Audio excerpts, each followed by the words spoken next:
El verbo to live, un verbo súper importante en inglés. Y te voy a explicar todo lo que necesitas en este vídeo. Afirmativo, negativo e interrogativo.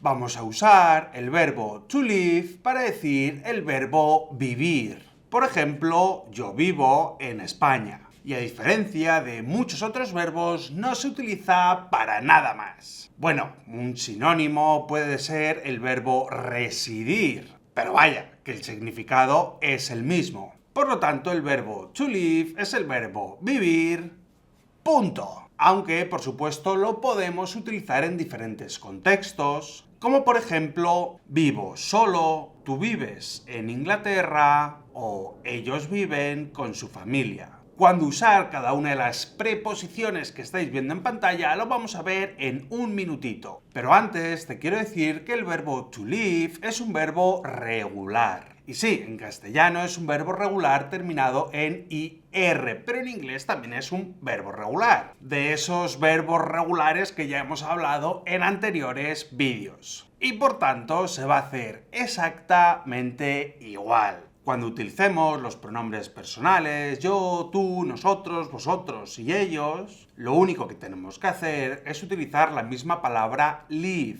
Sin embargo, cuando estemos utilizando la tercera persona del singular, tenemos que añadir una S. Exactamente igual que todos los verbos regulares. Y lo vamos a escuchar y practicar en un minutito, pero antes quiero hablarte de otros usos del verbo to live. Ya sabéis que normalmente en esta sección hablamos de otros usos o otros significados. Sin embargo, como he dicho, el verbo to live es el verbo vivir.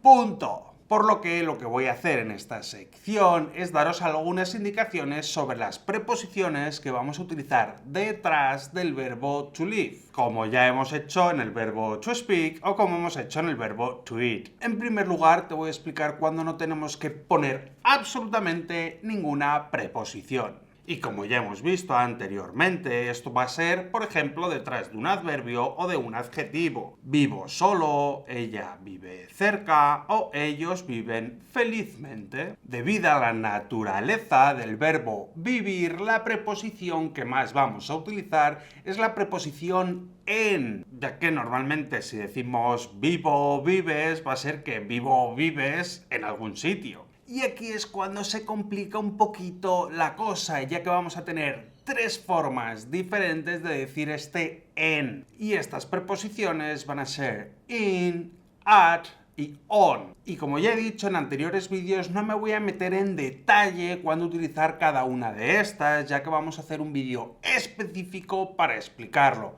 Aún así, sí que os voy a mostrar muchos ejemplos para que os vayáis haciendo una idea. Por ejemplo, la preposición in, como estáis viendo en pantalla, la utilizaremos delante del nombre de un pueblo, una ciudad, como New York, Nueva York, o también simplemente a través de la palabra pueblo o ciudad. Con la preposición at la utilizaremos cuando estemos hablando de lugares más específicos, como por ejemplo puede ser una calle. Y con la preposición on, como estáis viendo, ya se complica un poco más, ya que no hay exactamente una estructura para saber cuándo utilizarlo o no. Pero no te preocupes porque, como he dicho, lo vamos a ver en un vídeo exclusivo para este tipo de preposiciones. Además, bueno, podréis notar que todas las frases estaban en afirmativo. Y eso es porque estudiaremos el negativo en unos minutos. Te recomiendo que después de ver el vídeo entero, todas estas frases en afirmativo las pases tanto a negativo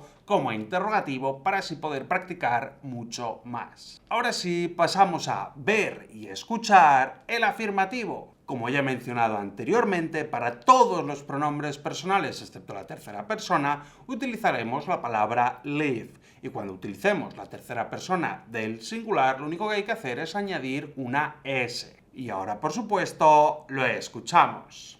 I live. You live. He, she lives. We live. You live. They live.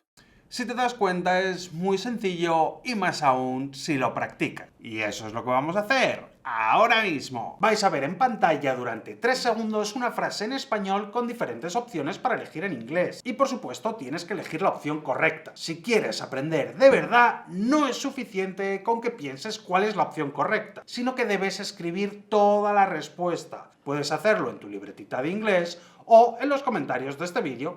Vivo en un apartamento acogedor. I live in a cozy apartment. Vives cerca del trabajo. You live close to work. Él vive con sus padres. He lives with his parents. Antes de pasar con el negativo, si te gusta nuestra forma de explicar y quieres seguir aprendiendo y practicando con nosotros, te recomiendo que le eches un vistazo a nuestro curso avanzado. Decenas de personas ya están aprendiendo con Academia 195, link en la descripción. Como hemos visto en todos los verbos regulares, para realizar el negativo lo que tendremos que utilizar es el verbo auxiliar to do. Y recuerda que solo es un verbo auxiliar, no tiene ningún significado y lo único que significa es no. Y como siempre lo tendremos que conjugar usando don't para todos los pronombres personales, excepto la tercera persona del singular, y utilizando doesn't para la tercera persona del singular. Recuerda que el verbo auxiliar siempre se pone delante del verbo, quedándonos pronombre personal más don't o doesn't más el verbo to live. ¡Lo escuchamos! I don't live. You don't live. He, she doesn't live. We don't live. You don't live. They don't live. Y para que quede súper claro, la S de la tercera persona no hay que ponerla ya que hemos marcado esa S al decir doesn't y por lo tanto no hay que añadir S al verbo principal. Pasemos con los ejercicios, misma dinámica que antes. No vivo en una gran ciudad. I don't live in a big city. No vivís en una zona rural. You don't live in a rural area. Él ya no vive con sus padres. He doesn't live with his parents anymore. Si aún no estás seguro de querer adquirir el curso avanzado, no te preocupes, porque en la descripción también tendrás un curso gratuito. En cuanto al interrogativo, exactamente igual que el negativo. Vamos a utilizar el verbo to do como verbo auxiliar. Y utilizaremos do o utilizaremos does dependiendo del pronombre personal. Recuerda que ponemos primero el verbo auxiliar, después el pronombre personal y por último el verbo to live, quedándonos to o does más el pronombre personal más el verbo to live. Y exactamente igual que pasaba en el negativo, si ya hemos utilizado does para la tercera persona del singular, no tenemos que añadir una S a nuestro verbo principal. ¡Lo escuchamos! Do I live? Do you live? Does he, she live? Do we live? Do you live? Do they live? Pasemos a los ejercicios. ¿Vivo cerca del centro de la ciudad? Do I live near the city center? ¿Vives con tus padres? Do you live with your parents? ¿Vive con sus padres o solo? Does he live with his parents or alone? Clic aquí para seguir aprendiendo de forma gratuita y clic aquí para echar un vistazo a nuestro curso avanzado.